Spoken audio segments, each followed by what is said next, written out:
Legendary investor Stan Druckenmiller gave a speech at USC this month that kind of lays out the problem we're dealing with and the choices that we have. And he's been investing for a long time, way smarter than me. But one of the things I took away from his speech, which I'll link in the description, is he was saying we're in unprecedented times, meaning this has never happened before.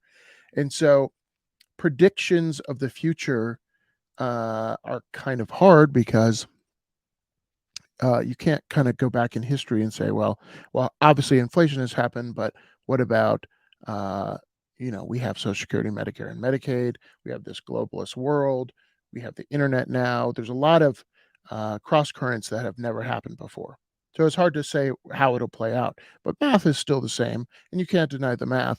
And he goes into the math in detail.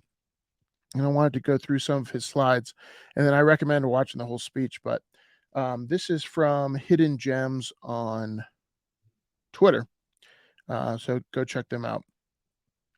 They did a great job of breaking down what he talked about at USC. But they say U.S. fiscal position is unsustainable. We've already talked about that. And one of the things that Stan Druckenmiller talked about was if we were to pay for Social Security in full and Medicare and Medicaid in full today, everyone's taxes would go up by 40% today in perpetuity. So there's this decision that we kind of make. I've said this about wars. If your W-2 was getting debited for the Afghanistan war, how long do you think we would have been over there? You think citizens would have stood for that? Citizens would have asked for accountability. But since we pay for it through debt, you don't really see it. It's the boiling frog syndrome because you get taxed through inflation. And the same thing happens with Social Security. If your Social Security tax went up by 40%, then you might say, hey, wait a second, this is unsustainable. And you would want some kind of fix to the problem. So he had this slide there. And it's already taking 40% of all tax 40% of all taxes go to seniors already. And in 20 years, entitlements will cover 60% of all taxes. So he lays out it's impossible to not tackle entitlements. Okay, there is no other option. We have to tackle entitlements. And I know it's unpopular, but you will tackle entitlements one way or another. Just like if you have debt in your own life and you keep racking it up and up and up, that problem will be solved for you, whether you address it or not. And so this is another one of those examples where politicians don't want to talk about it. So he lays out, and I think he does a very good job. You are telling people that you won't pay seniors when you don't cut Social Security. You're just not paying the seniors of the future, right? Entitlement reform is essentially saying, hey, instead of giving all the seniors today $1 and everyone in the future gets $0, we're going to give all the seniors today 85 cents and all the people in the future get 15. Can we do that? And that is an untouchable holy grail. You cannot touch it. But if that continues, if that persists, just know, it doesn't matter. It really doesn't matter if we don't touch it or not. It will be resolved through inflation, meaning they will get paid, but the money will buy them less and less and less. Government cannot print productivity. He also says during the last decade, U.S. debt grew from 15 trillion to 31 trillion. And Chris Martenson from Peak Prosperity talks about this, is exponential growth.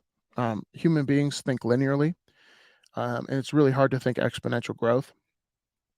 But he said we're now at levels compared to after World War II. And after World War II, we had the Fed do yield curve control to get the debt down. And you say, why don't we just do that again? It's what we're spending money on. World War II ended, hence spending on World War II ended. We're spending most of our money on entitlements, right? And so, like I just said before, it's the holy grail that you cannot touch. And so it persists because it's political suicide to go after that. And to be honest, I kind of understand where the politicians are coming from, because if you go after that and the public does not understand, here's the thing that bothers me though. You as a politician need to make the public understand the math. And if you go after it and the public doesn't understand the math, then you'll just get voted out and somebody who wants to expand it will get voted in. So it needs to come from the public. And eventually, I think this is going to be a generational fight because the people who are benefiting from it now won't want it to end, and the people who won't benefit from it in the future and are paying into it now will. So, yeah, this is this chart higher than World War II, debt to GDP, and the fiscal outlook. What are we going to cut? It wasn't like we were spending. And this exponential growth of 15 trillion to 31 trillion today, expect that to grow at exponential levels. You know what that means? Inflation. Because that means more and more government spending that they don't take out in tax receipts. He also points out the fiscal gap, how much taxes need to be raised to maintain the current. I talked about this magnitude of safety net in the future. Today's measures 7.7% of GDP. That's a social safety net. This is equivalent to a 40% increase in all federal taxes collected. So we're forced to make a decision here.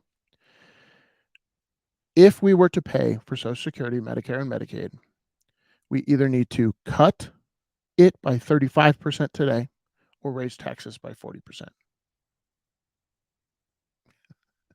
So, as they choose to do nothing, neither of those two things, understand your taxes are risk isn't dissolved, it's just transferred. You know where they're transferring it to, the dollar, your purchasing power. So 40%, if they don't raise those taxes 40%, then expect to lose purchasing power of 40% plus, because they have to pay for it one way or another. And the release valve will be the dollar. Just, His conclusion, it's time that we let go of the false pretense that cutting entitlements is a choice. And I totally agree with him here. It's not a choice. And unfortunately, most people view it that way. They say, hey, why don't we just cut, military spending?